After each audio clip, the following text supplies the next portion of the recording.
اللہ کی جو تخلیق ہے کمال کی تخلیق ہے، جو کچھ بھی بنایا کمال کا بنایا۔ وَبَدَأَ خَلْقَ الْإِنسَانِ مِنْ طِينٍ، اور انسان کو بنانے کی ابتدا اللہ نے مٹی سے کی۔ حضرت آدم علیہ السلام کا پتلا کس سے بنا تھا؟ مٹی سے۔ ثم جعل نسلہ من سلالۃ من ماء مہین، پھر اللہ نے بنایا اس کی نسل کو من سلالہ، خلاصہ سے۔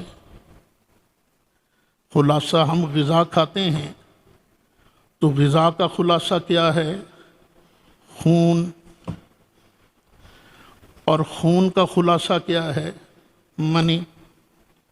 تو ہم نے انسان کی نسل کو بنایا اس خلاصہ سے، ایک نطفہ سے۔ وہ خلاصہ ہے کیا؟ من ماء مہین، یہ من بیانیہ ہے، یعنی ایک حقیر پانی، حقیر پانی۔ ثم سواہ، پھر اللہ نے اسے ٹھیک کیا، بنایا پھر ٹھیک کیا۔ جب ماں کے پیٹ میں اس کے اعضاء بن گئے، ٹھیک ہو گئے، وَنَفَخَ فِيهِ مِن رُوحِهِ، اور پھونک دی اس میں اللہ نے اپنی روح۔ دھیان سے سننا اس کو، وَنَفَخَ فِيهِ مِن رُوحِهِ، اور پھونک دی اللہ تعالیٰ نے اس انسان میں، ماں کے پیٹ میں، اپنی روح۔ وہ ایک حدیث شریف ہم پڑھتے ہیں جس پر لوگ سوال کرتے ہیں کہ نبی کریم علیہ السلام نے فرمایا، یا جابر ان اللہ تعالی خلق قبل الاشیاء نور نبیک من نورہ۔ اے جابر، اللہ تعالیٰ نے ساری چیزوں سے پہلے تیرے نبی کے نور کو اپنے نور سے پیدا فرمایا۔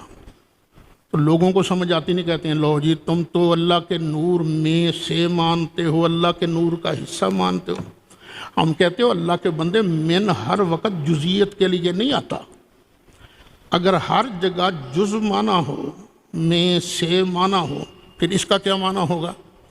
وَنَفَخَ فِيهِ، اور پھونکی اللہ نے اس میں، من روحہ، اپنی روح میں سے کچھ ٹوٹا ڈال کر بچے کے اندر اللہ ڈالتا ہے؟ نہیں، اپنی طرف سے ایک شان والی روح اس کے اندر ڈالتا ہے۔ تو یہاں ہر بچے کو کیا کہا گیا؟ روح ہی، روح اللہ۔ اب عیسائی سوال کرتے ہیں، عیسائی کہتے ہیں دیکھو عیسیٰ علیہ السلام کو قرآن نے روح اللہ کہا ہے، اللہ کی روح مطلب اللہ کا بیٹا۔ اللہ، اگر روح اللہ کا سے مراد ہو اللہ کا بیٹا یا خود اللہ، تو پھر ہر بچہ ہی قرآن کی روح سے اللہ کا بیٹا بن گیا، کیونکہ ہر بچے کے اندر اللہ نے روح پھونکی ہے۔ یعنی اللہ نے اپنی روح کا ٹوٹا نہیں ڈالا، بلکہ اپنی طرف سے شان والی روح ڈالی ہے۔ اسے کہتے ہیں اضافت تشریفیہ۔ شرف دینے کے لیے بندہ کہہ دیتا ہے اے میری چیز ہے جی، اللہ کا بندہ ہے جی، سارے اللہ کے بندے ہیں، لیکن جب کسی اے جی بڑا اللہ دا بندہ ہے جی، اب یہ اسے شرف دیا جا رہا ہے، اسے کہتے ہیں اضافت تشریفیہ۔ وَجَعَلَ لَكُمُ السَّمْعَ وَالْأَبْصَارَ وَالْأَفْئِدَةَ، پھر اللہ نے تمہارے لیے کان بنائے، آنکھیں بنائیں اور دل بنائے۔ قَلِيلًا مَا تَشْكُرُونَ، بہت تم کم شکر کرتے ہو اللہ کا۔